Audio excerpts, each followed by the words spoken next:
Ngapain ada pemilu di Pilkada DKI Jakarta atau di Pilgub Jakarta kalau Ridwan Kamil adalah melawan kotak kosong? Ya tidak ada gunanya juga begitu kan. Ya. Buat apa buang-buang anggaran? Buat apa capek-capek memilih? Kan begitu logikanya. Secara tidak langsung, kalaupun ya kotak kosong itu menang, maka ini akan menjadi tamparan kepada ya para ketua umum partai yang kemudian ingin ya ada kong kali kong besar di dalam ini begitu kan. Artinya apa? Artinya masyarakat menolak begitu kan. Kalau kotak kosong ini menang, maka menandakan ya bahwa masyarakat menolak begitu terhadap pencalonan Ridwan Kamil dan bahkan tidak laku di situ. Ini menarik begitu kan ya. Kabarnya kenapa nama Anies Baswedan ini sering ya didengar ya ketika masih berhubungan dengan istana. Anies Baswedan selalu dibicarakan di situ begitu kan. Ternyata ya menariknya di situ adalah Anies Baswedan menjadi momok menakutkan bagi mereka. Isunya, kabarnya begitu kan ya. Kenapa Anies Baswedan harus dijegal? Karena kalau mereka tidak dijegal, yang nantinya ya di kepemimpinan presiden seorang Jokowi begitu kan ya, bisa nanti begitu kan. Ya, bisa saja diobrak-abrik, bisa saja diungkit-ungkit masalah soal korupsi dan sebagainya begitu.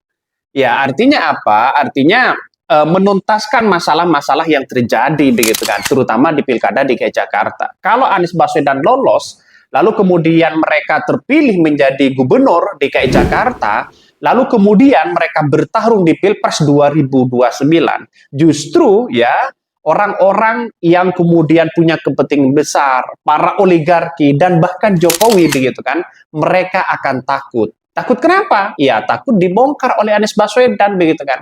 Karena dengan adanya seperti itu, Anies Baswedan yang bisa menuntaskan masalah-masalah termasuk korupsi di kekuasaan pada era Jokowi begitu. Ini semakin ketar-ketir di situ begitu. Makanya Anies Baswedan harus dijegal ini, ya. Kalau bisa ya dijegal, tidak bisa mencalonkan diri sebagai gubernur DKI Jakarta. Dan itu rupanya sudah di depan mata. Bagaimana ketua umum partai yang kabarnya sudah mau berlabuh kepada Ridwan Kamil, mau berkoalisi dengan Koalisi Indonesia Maju Plus. Wah. Ini menarik dalam dunia politik begitu kan ya. Maka yang saya katakan tadi, buat apa? Ya, buat apa memilih lawan kotak kosong? Kalau toh pada hakikatnya hanya membuang-buang anggaran, capek di situ, mending lantik aja. inilah saking ngebetnya untuk mengalahkan Anies Baswedan begitu kan. Sampai-sampai ada kompromi, ada wacana kompromi seperti itu begitu kan. Ya, makanya kalau Anies Baswedan ini lolos dan kemudian ada yang mencalonkan Anies Baswedan, maka kemudian yang terjadi adalah masyarakat akan melihat bahwa di tahun 2029 adalah pertarungan yang sangat luar biasa, di mana Anies Baswedan akan bisa berlabuh menjadi seorang calon presiden lagi. Wah, dan siapa lawannya? Ya lawannya tidak ada lawannya begitu kan.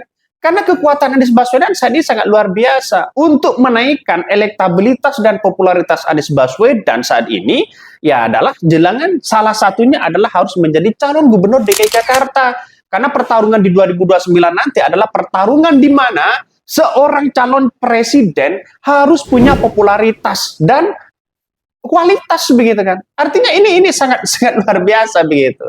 Makanya dengan adanya seperti ini ya saya kira di Pilkada DKI Jakarta kalau lawan kotak kosong ya mending nggak usah pilih aja begitu kan. Nah, dan wacana ada yang terbaru ini begitu kan. Biar Ridwan Kamil tidak melawan kotak kosong, kabarnya akan ada calon bayangan-bayangan untuk bisa menyaingi Ridwan Kamil.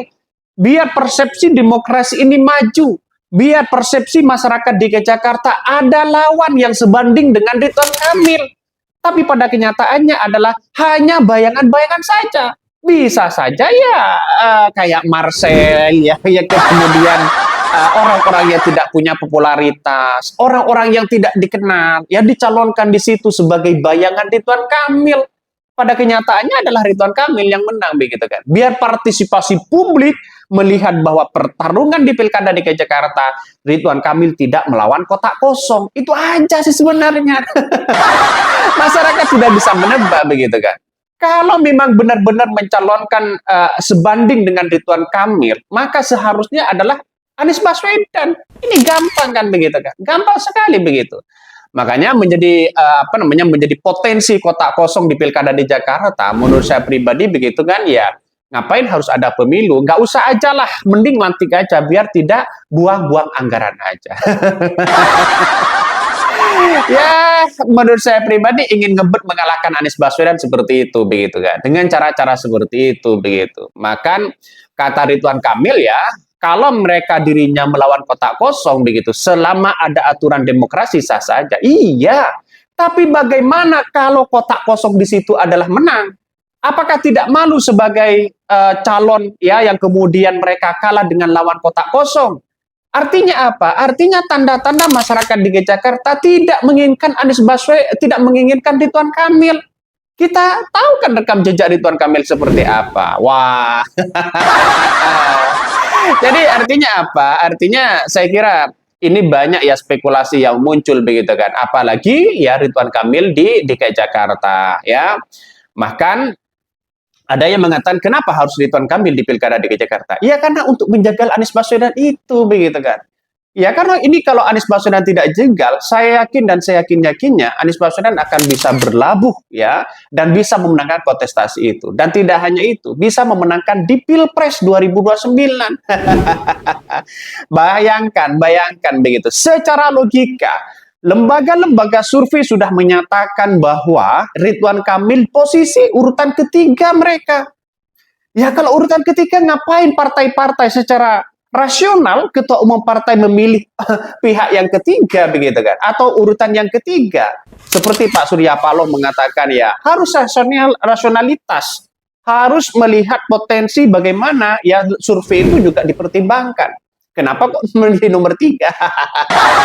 Kan tanda-tandanya ini menjegal Anies Baswedan begitu kan. Ya, saya kira jauh. Ridwan Kamil saya kira kalau lawan kotak kosong, yang kotak kosong pasti akan menang. Saya yakin dan saya yakin-yakinnya itu begitu kan. Ya, kita lihat saja bagaimana Ridwan Kamil juga ya ditolak oleh Persija di situ begitu kan. Karena kita tahu Ridwan Kamil itu adalah siapa?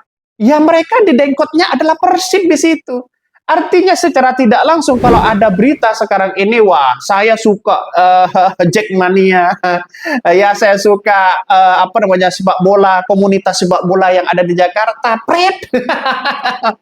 Itu hanya bagian dari politik begitu kan. Itu bagian dari bumbu-bumbu politik agar apa? Agar orang-orang yang kemudian pecinta komunitas sepak bola di situ begitu kan, agar menganggap bahwa Ridwan Kamil adalah pendukung atau mereka pendukung sejati Jackmania. Tapi pada kenyataannya mereka didengkot Persib. Kita lihat saja, ini menarik begitu kan ya. Makanya saya yakin dan saya yakin-yakinnya bahwa kalau Ridwan Kamil melawan kotak kosong, ya saya kira kotak kosong akan menang di situ dan kita akan buktikan begitu kan. Nah, inilah yang kemudian masyarakat mulai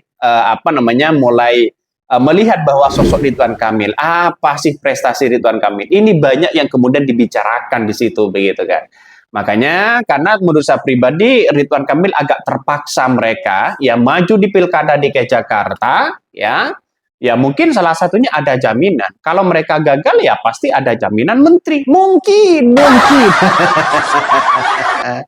Ya karena dunia politik tidak tahu begitu kan ya. Atau jangan-jangan istri Ridwan Kamil akan maju wakil ya dari Deddy Mulyadi. Ya, ini kan masih banyak ya nuansa-nuansa politik seperti itu begitu. Makanya dengan adanya seperti ini ya bagi kami adalah ngapain kita harus melawan kotak kosong begitu kan ya. Ngapain ya mending nggak usah ada pemilu-pemilu aja begitu. Masyarakat itu kan sudah paham begitu kan. Makanya warga DKI Jakarta hari ini banyak yang menginginkan ya Anies Baswedan untuk maju sebagai calon gubernur DKI Jakarta. Bagaimana lagi kalau sudah keputusannya seperti ini? Bagaimana lagi keputusannya ketua-ketua umum partai yang kemudian mereka tidak ingin mendukung atau mengusung Anies Baswedan, malah lebih ya memilih Kim. Kimples. Kita lihat saja, rasanya kalau Anies DPHP begitu, sampai hari ini masih belum ada sih sebenarnya ungkapan yang kemudian akan jelas-jelas mendukung Ridwan Kamil. Politik itu kan dinamis ya. Ini hanya wacana-wacana saja. Tapi saya yakin dan seyakin-yakinnya seperti Partai Nasdem, seperti Partai PKB ya, seperti Partai PKS, ada harapan besar untuk bisa mengusung Anies Baswedan. Mengapa? Karena dia sudah mendeklarasikan langsung. Apakah setelah mau mendeklarasikan, apakah orang itu DPHP? Iya tentu. Kita lihat saja yang namanya politik kan dinamis begitu kan.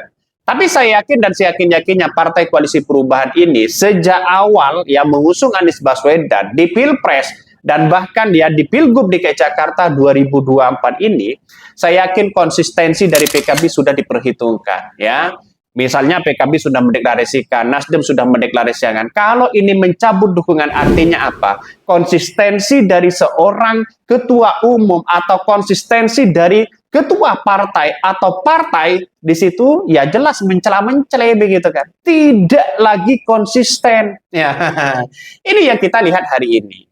Dan bahkan saya yakin dan saya yakin-yakinnya bahwa ini semua begitu kan ya tergantung dari kepentingan-kepentingan politik semata ya, karena ada yang kemudian mengatakan bahwa kepentingan-kepentingan politik seperti ini wah berat begitu kan ya, Anies Baswedan mau berlabuh ke sana berat, kecuali PKS dengan PDIP, kecuali adalah PDIP dengan Nasdem, mereka akan berkoalisi. Satu-satunya Anies Baswedan untuk bisa berkoalisi dan bisa tetap eksis menjadi calon gubernur DKI Jakarta, yaitu PDIP dengan Nasdem. Kalau BKS mereka tetap menyodorkan Sohibul Iman untuk menjadi wakil dari Anies Baswedan. Saya kira agak jauh di situ. Rupanya, ya PKS akan sebentar lagi akan mendeklarasikan bahwa Ridwan Kamil dan wakilnya dari PKS. Kabarnya begitu. Tapi kita tunggu saja. Kalau PKS lalu kemudian mendukung Ridwan Kamil tidak mendapatkan wakil, ya kita lihat saja. Ya sama aja mereka bunuh diri begitu kan ya. Mungkin itu yang kami sampaikan. Tonton terus channel Hodari Podcast Rakyat ini, jangan lupa di subscribe.